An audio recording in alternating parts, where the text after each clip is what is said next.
Hello viewers, welcome to our channel. నేను మీ చరణ్ పరిమి. జగన్మోహన్ రెడ్డి గారు ట్విట్టర్లో ఒక ఇంట్రెస్టింగ్ ట్వీట్ అయితే చేశారు. ఇప్పుడు ఆ ట్వీట్ పెద్ద దుమారం రేగింది. దానికి షబాజ్ సార్, గ్రేట్, జై జగనన్న అని చెప్పేసి బ్రహ్మాజీ రిప్లై ఇవ్వడం జరిగింది ఆయన ట్వీట్కి. దాంతో వైసీపీ శ్రేణులు బ్రహ్మాజీని తిడుతున్నారు. సో ఎందుకని బ్రహ్మాజీ జగన్ని పొగిడితే వైసీపీ శ్రేణులు ఎందుకు తిడతారు? అసలు ఈ ట్వీట్లో ఉన్న మతలబ్ ఏంటి, బ్రహ్మాజీ ఏం మాట్లాడాడు అనేది ఒకసారి చూస్తే, జగన్ గారు ఈ ఏవైతే వరదలు ఉన్నాయో విజయవాడ వరదల మీద ట్వీట్లు చేశాడు. సో ఆ ట్వీట్లు కూడా ముఖ్యంగా ఆయన గతం నుంచి ఏవైతే చెబుతున్నాడో వాటినే రంగరించి చేశాడనమాట. గతం నుంచి ఏమంటున్నారంటే చంద్రబాబు గారి ఇంటిని కాపాడుకోవడానికే ఈ వరదలు తీసుకొచ్చాడని చెప్పేసి చంద్రబాబు గారి మీద ఒక ఆరోపణ అయితే చేస్తూ వస్తున్నాడు. అయితే ఈ ఆరోపణలని ప్రజలు అంత సీరియస్గా తీసుకోవాలి, ఎవరు కూడా నమ్మట్లేదు. సో అది ఇప్పుడు ఈ పార్టీకి వచ్చిన ఇబ్బంది. ఆరోపణలాగానే చూస్తున్నారు, కానీ దీనికి ఉన్న కారణాలు ఏంటి అనేది జనాలకు కూడా అర్థమైంది. ఎందుకంటే వారం రోజులుగా వర్షాలు పడ్డము, ఆ తర్వాత వరదలు ఒకసారిగా వాటర్ అంతా పొంగడము, ఆ బుడమేరు వాగు ఏదైతే ఉందో అది వాటర్ ఫ్లో ఎక్కువైపోయి ఇటువైపు రావడము, ఇవన్నీ కూడా క్లియర్గా కనిపించాయి.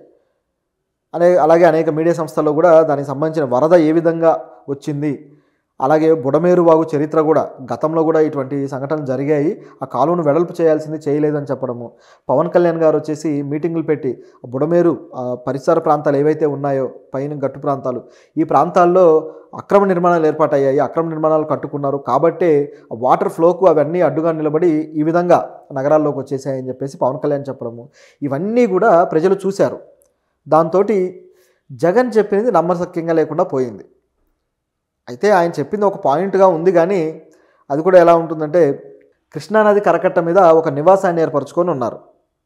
సో ఆ నివాసం మీదకి వరద ఎక్కువైతే బుడమేరు వాగు వాటరు ఆ నివాసంలోకి వచ్చేసి మొత్తం దాన్ని ముంచేస్తుంది అనే ఇదితోటి అటువైపు మళ్లించడానికి ప్రయత్నాలు చేశారు అని చెప్పేసి వీళ్ళు ఆరోపించారు. కాబట్టే రెడ్ అలర్ట్ కూడా ప్రకటించలేదు.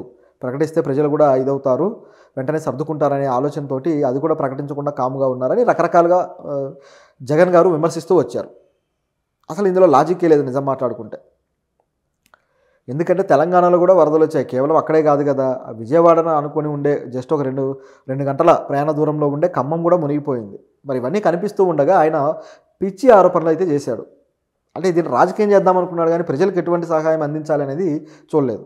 ఇక రెండోది వచ్చేసి ఆయన ఈరోజు చేసిన ట్వీట్ కూడా, వరదలు వచ్చాయి 8 రోజులు అవుతుంది, ఇంతవరకు కూడా ప్రజలకు సహాయ సహకారాలు అందలేదు, చాలామంది ఆకలి కేకలు వేస్తున్నారు, ఎంతోమంది నిరాశ్రయులై ఉన్నారు, వీళ్ళందరూ కూడా మాకు సహాయం చేయండి అని అడుగుతూ ఉంటే ప్రభుత్వం ఎటుపోయింది, వీళ్ళందరికీ సహాయం చేయరా, అసలు ఏం జరుగుతుందని చెప్పేసి జగన్ మాట్లాడడం జరిగింది. అయితే ఇందులో పూర్తిగా అవాస్తవం ఉందా అంటే కాదు, ఇందులో కొంత నిజం కూడా ఉంది. ఇప్పటికీ కూడా నిరాశ్రయులైన వాళ్ళకు ఎటుపోవాలో తెలియని పరిస్థితి ఉంది. ఇప్పటికీ కూడా ఫుడ్ ప్యాకెట్స్ అన్నీ కూడా కొన్ని వేస్ట్ అయిపోయి కొంతమందికి ఫుడ్ అందక ఇబ్బంది పడుతున్న వాళ్ళు ఇంకా ఉన్నారు. అత్యవసర వైద్య సదుపాయాలకు వెళ్ళడానికి ఛాన్స్ లేక ముంపు ప్రాంతాల్లో ఉన్న వాళ్ళు ఉన్నారు. ఇప్పటికీ జరుగుతుంది ఇది. సో ఇటువంటి పరిస్థితుల్లో జగన్ గారు చేసిన ట్వీట్ను పూర్తి స్థాయిలో కొట్టిపారేయలేం, అందులో కొన్ని వాస్తవాలు ఉన్నాయి. అయితే దీనికి కౌంటర్గా బ్రహ్మాజీ గారు ఒక మెసేజ్ అయితే ఆ ట్వీట్కి రీట్వీట్ చేశారు. ఆయన ఏమన్నారంటే, నిజమే సార్, మీరు చెప్పింది అక్షరాల కరెక్ట్ అని చెప్పేసి జగన్ని మెచ్చుకుంటూ మొదలెట్టారు ఆయన. కరెక్ట్ సార్, వాళ్ళు చేయలేరు సార్, ఇక్కడ నుంచి మనం చేద్దాం సార్. ఫస్ట్ మనం 100 కోట్లు రిలీజ్ చేద్దాం సార్, మన వైఎస్ఆర్సీపీ క్యాడర్ మొత్తాన్ని రంగంలోకి దించుదాం సార్, మనకి జనాలు ముఖ్యం సార్, గవర్నమెంట్ కాదు సార్ అని చెప్పేసి ట్వీట్ చేశాడు. మనం చేసి చూపిద్దాం సార్, జై జగనన్న అని చెప్పేసి ఆయన పెట్టడం జరిగింది. ఇందులో అన్ని పాజిటివ్గానే కనిపిస్తున్నాయి. అంటే మనకు క్యాడర్ ముఖ్యము, అలాగే ప్రజలు ముఖ్యం, గవర్నమెంట్ కాదు, మనం చేద్దాము, 1000 కోట్లు రిలీజ్ చేసేద్దాం అని చెప్పేసి అన్నాడు.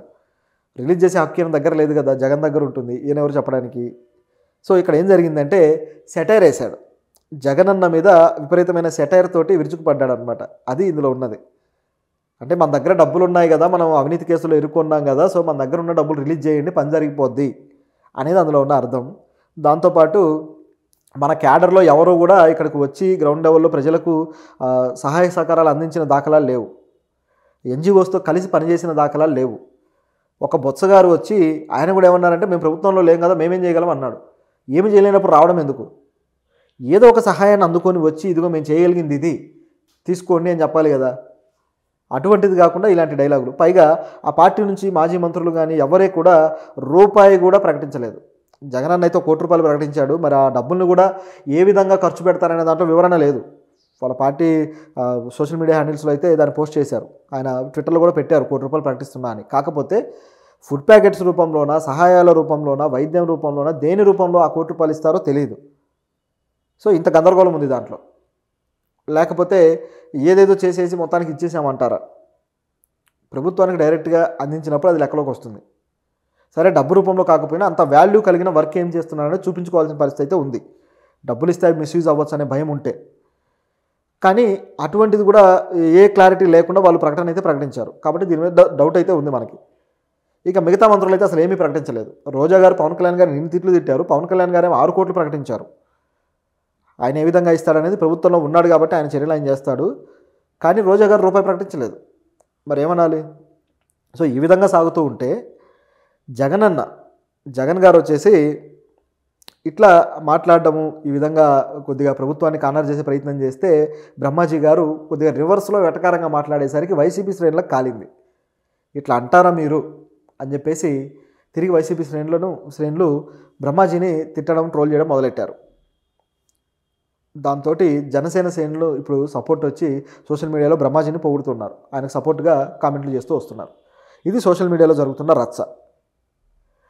దీంట్లో బ్రహ్మాజీ గారు ఎందుకు దూరారయ్యా అంటే సహజంగా ఆయనకు పవన్ కళ్యాణ్ గారు, చంద్రబాబు గారి మీద అభిమానంతో దూరుండొచ్చు. అప్పుడప్పుడు సోషల్ ఇష్యూస్ మీద ఆయన రియాక్ట్ అవుతూ ఉంటాడు. కాకపోతే ఆయన రియాక్షన్లు ఎప్పుడు వచ్చినా సరే అది కాస్త వెటకారం అవ్వడము, అది తిరిగి ఏదో రకమైన వివాదం అవడం అయితే జరుగుతూ వస్తుంది. బ్రహ్మాజీ గారు సెటైర్ అయితే 1000 కోట్లు ఇవ్వండి అని సెటైర్ వేశారు. కానీ అసలు ఆయన ఎంత ఇచ్చాడు ఈ వరదకు సంబంధించి అనే దాంట్లో వివరాలు లేవు. ఎందుకంటే ఆయన కూడా సీనియర్ నటుడు, గత 30 ఏళ్ళుగా ఇండస్ట్రీలో ఉన్నారు, ఇంకా పైనే ఎక్కువే ఉంది. అయితే ఆయన కూడా బాగానే సంపాదిస్తూ వస్తున్నారు. చిన్న నటులు కూడా ఈ మధ్య కాలంలో వచ్చిన అనన్య నాగల్లకు కూడా ఒక 5 లక్షలు ప్రకటించారు. ఈ మధ్యనే హీరో అయిన విశ్వక్సేన్ కూడా 10 లక్షలు ప్రకటించారు. సో ఈ మాత్రం చేయగలిగినప్పుడు ఇంత సీనియర్ నటుడు బ్రహ్మాజీ గారు కూడా ఎంతో కొంత ప్రకటించి నేను ప్రజల కోసం ఈ మాత్రం చేశాను అని ఆయన ఒక ఆత్మసంతృప్తి, అలాగే ఒక సోషల్ రెస్పాన్సిబిలిటీ చూపించి అప్పుడు వీళ్ళని విమర్శిస్తే బాగుండేది కదా. ఆయన ఏమీ చేయలేదు, ఈయనను మాత్రం మీరు 1000 కోట్లు చేయండి అది ఇది అని చెప్పేసి సెటైర్లు వేస్తారా? అలీ గారు కూడా ప్రకటించారు. నిజానికి అలీ గారు బ్రహ్మాజీ కన్నా సీనియర్ అయినా బ్రహ్మాజీ గారు క్యారెక్టర్ ఆర్టిస్ట్గా అలీ గారితో సమానంగా తన ఇమేజ్ను కూడా పెంచుకుంటూ వచ్చిన వ్యక్తే. ఈ మధ్యకాలంలో అయితే కొన్ని మంచి పాత్రలు చేశారు. సో ఆయనకి సంపాదన పరంగా కూడా డోకా ఏం లేదు. అలీ గారు ఇచ్చిన స్థాయిలో కూడా ఇవ్వచ్చు, కానీ ఆ ప్రయత్నం కూడా కనపడలేదు. మరి విమర్శలు చేయడానికి మరి ఆయనకి ఏం అర్హత ఉందనేది ఇక్కడ ఉన్న ప్రశ్న.